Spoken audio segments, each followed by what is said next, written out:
Hello, welcome to the Fractal in Time podcast with Adam David. I'm your host, Adam David.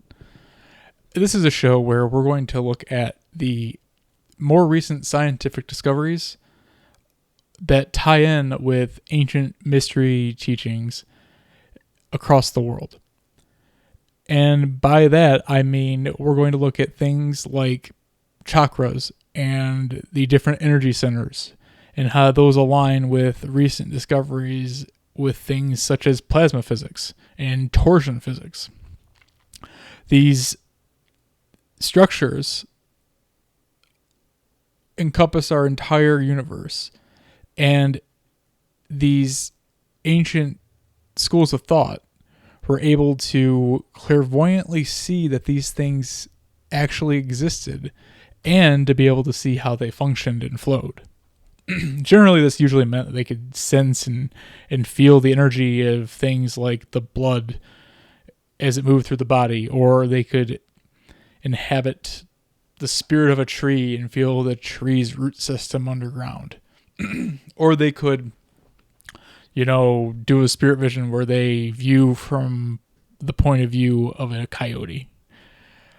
However, how all these things worked are, in general, all based on the same principles, which are: how does electromagnetic forces enter and exit matter? And the more we get into this subject, or just basic principle here in the 21st century, the more we're going to realize that there is really no outside world.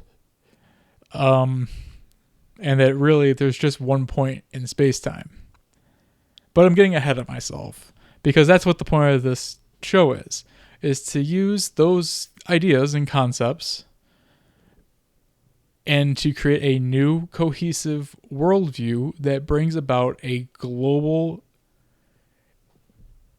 encompassing and encouragement for everyone to become a practical mystic.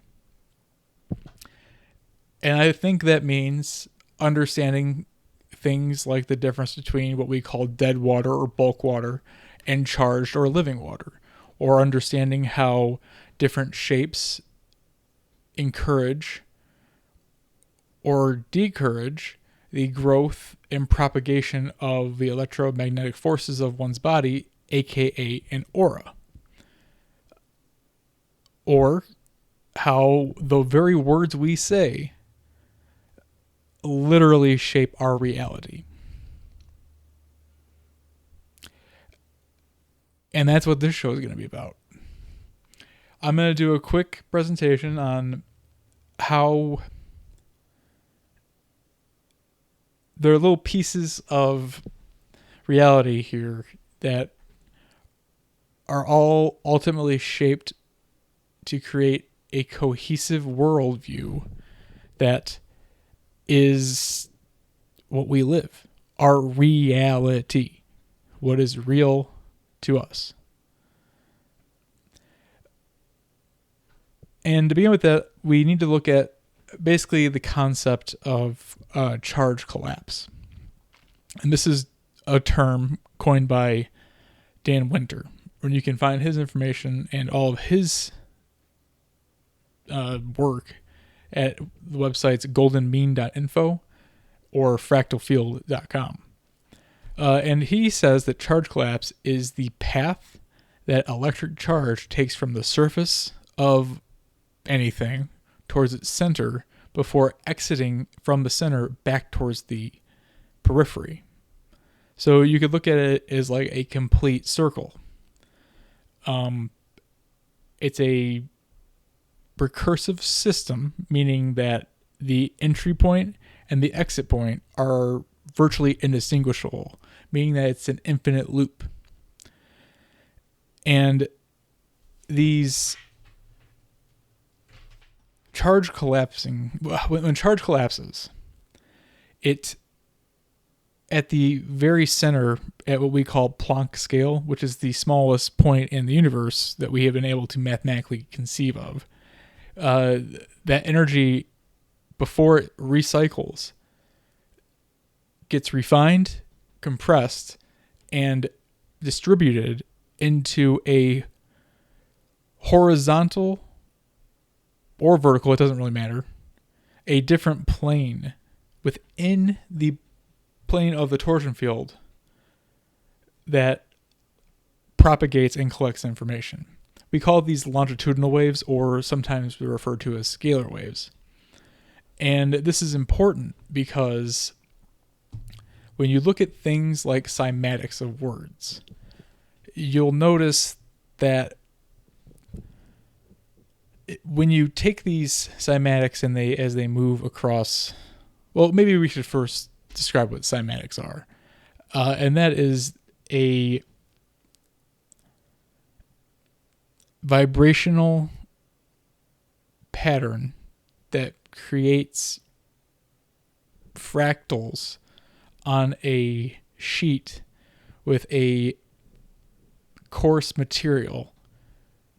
And what happens when you have like a piece of glass with a flat piece of glass with some sand on it, and you vibrate that plate at certain frequencies, you'll see the cymatic pattern of that sound on the plate. And when you look at different sounds that are very popular in human history and speech, such as the ah sound or the E sound, you see that they create very distinct patterns. And these patterns exhibit the shapes of what we call sacred geometry, or the Platonic solids.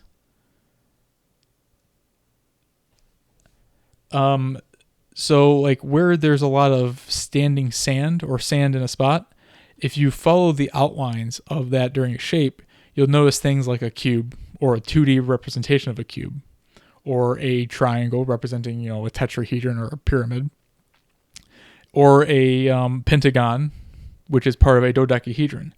And if you follow these sounds and you follow the shapes, what you'll notice is that without fail, the patterns always work through a set of patterns going from one shape to the next. So what that means is that you'll often see it go from the outline of a dodecahedron down to the outline of a cube, down to the outline of a pyramid. And then from there, you'll see it repeat into another pyramid sometimes, or back into a cube, and then back into a dodecahedron. There's also the icosahedron, which is actually in there, and there's a transition state between the two. But in general, I find it easier to look at those patterns because I just see them easier. But with that in mind, the words that we use literally shape our reality. And by that, I mean, if you look at the meaning behind each syllable that we utter, and understand that each letter itself is a spell that came from Egypt, which came from Sumer, based on the rotation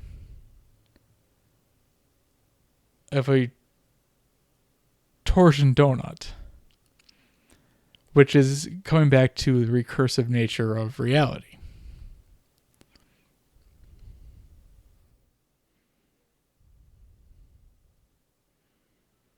Because as Dan Winter has discovered or believes, that if you take a plasma donut and you shift it if you take a plasma donut and you trace the pattern of electrical charge as it moves around the surface of that donut, you get a very distinct pattern that looks like, well, it looks different depending on the angle you're viewing it. Because what's happening is that when you look at this 3D object from the front, you'll see different parts of it illuminated and different parts of it obfuscated. with that, you will notice that if you tilt this donut at different angles, you see the different letters in cursive of Hebrew.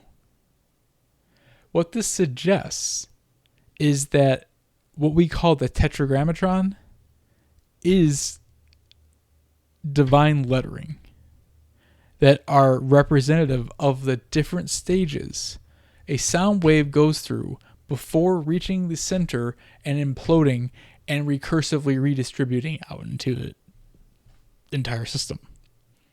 So what we're doing when we pronounce words, especially powerful words that have been constructed properly, is we are literally casting spells that shape our reality.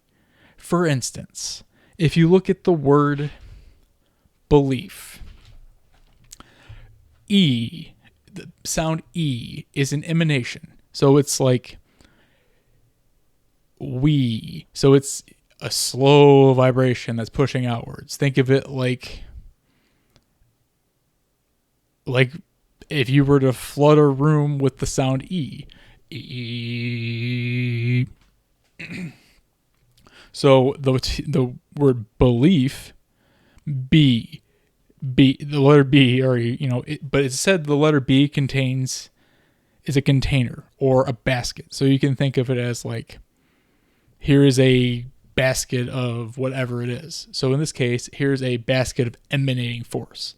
So it's a charged field of containment. And then the next word, leaf, life. Now, it would be easy just to be like, it's life. But no, we're going to look at this. Li is a way to say that there is a like la. It's a luminance. It's a glowing. And it's illuminating light. There's an omnipresent force within this thing. So, things like names like Linda or Lynn or Merlin are very powerful names. Getting back to belief, this means that life contains that golden kernel at its core, and it's existing, continuing. It is a full of this light-filled thing. So you are living your beliefs. Another word is responsibility. It's like a R pulls back towards you. So it's like you're emanating, but you're pulling it back. So it's your ability to respond. We could get into that word. The SP is typically a portal because it's, and then the on, that's just, think about when you turn on a computer. What are you saying? It's flowing. So it's on. So yeah. And then is like it's a transition, and then ability. So A is a flow or water, blood. B is a basket container. So you have the flow to contain whatever you're responding to. And ility, here we're back to the lie part. And then T, that's, I think, just past tense stuff that we've added over time. Because it's we could probably look at that as the I too. But then there's, go more into this. There's dependability. That D is a doorway. So you are always going to be a portal for others to pent is for pentagon. So to depend. So you're always going to be there to break down core structures to be more stable, dependability. So the interpretation of our words in our brain are being received by both our thoughts and what these words mean, and then also when we hear them or see them. So let's use when we hear them as an example. When they come through the eardrum, the vibrations have to be compressed into electrical signals that the brain is able to easily interpret. And what's happening at the eardrum is that the sound waves are translating from this packing motion into a vibrating drum. The drum is vibrating, but then that's being translated and compressed into a more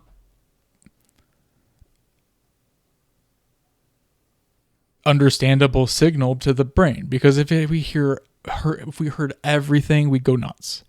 So we don't. So we just hear the small spectrum, and then our nervous system translates that into what we hear. Now, what we're hearing isn't what is actually going on. What we're hearing is our interpretation of what the sound vibrations, frequencies, are representing to us through associations that we have consciously put together through past experiences, but in dealing with others and the outside world. What that means is that through the action of compressing, we are both giving our universe conscious meaning as well as dictating what's happening. We are not just receiving the world, we're creating it. And it's through that process of translating external data into internal data that at that smallest point of Planck's scale, which is where this translation has to happen, because you're compressing all of this data down into its purest data points, or as Dan Winter says, its purest principles, so that what you have is only the data or information that really matters. This little trick, even though it's not little at all, is literally how this universe works.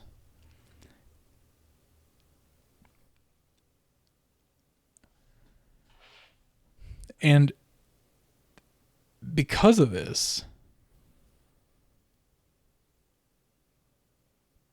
space and time really don't exist. They're just constructs that we use to describe our seemingly linear path through life.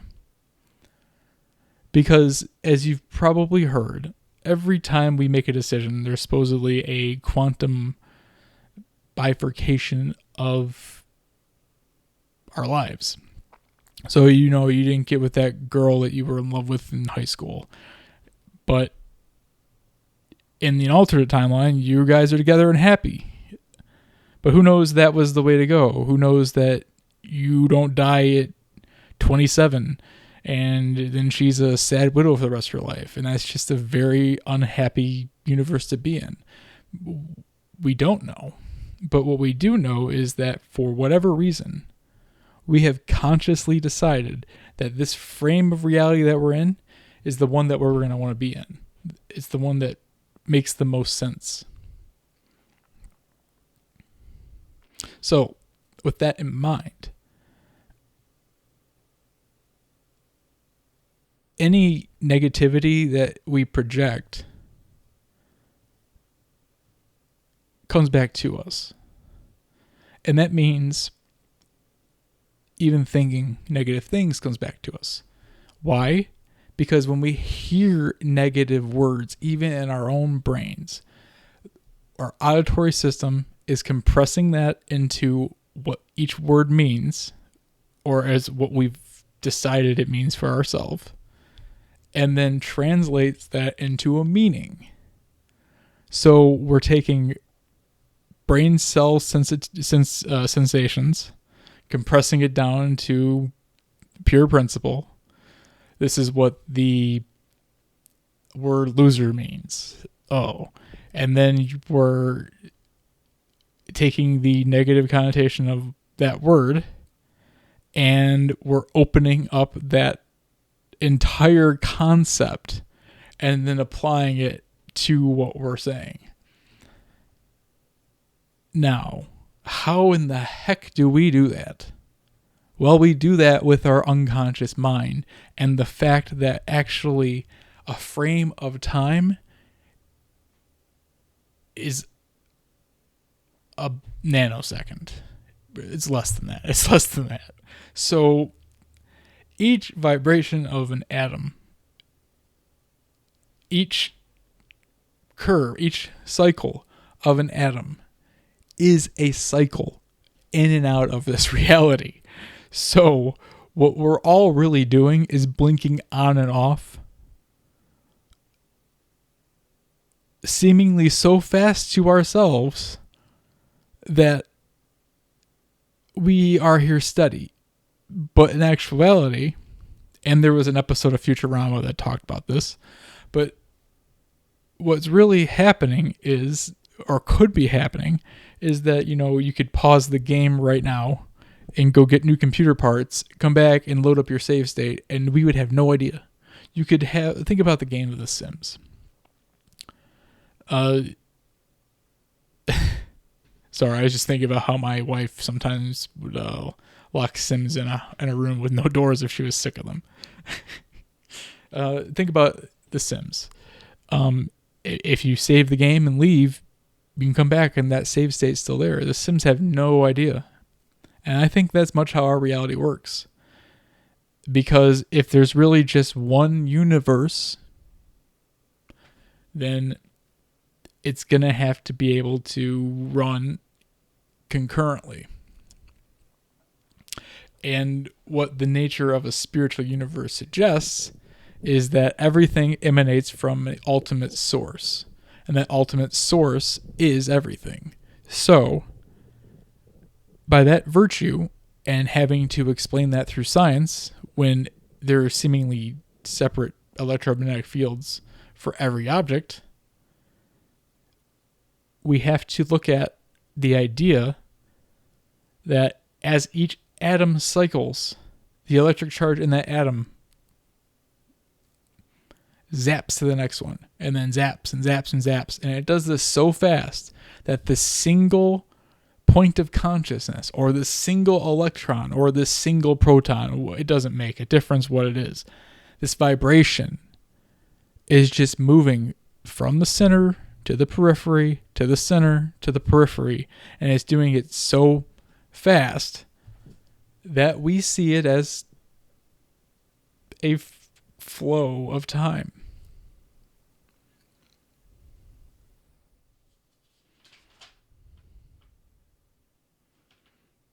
Or an ohm throughout the universe.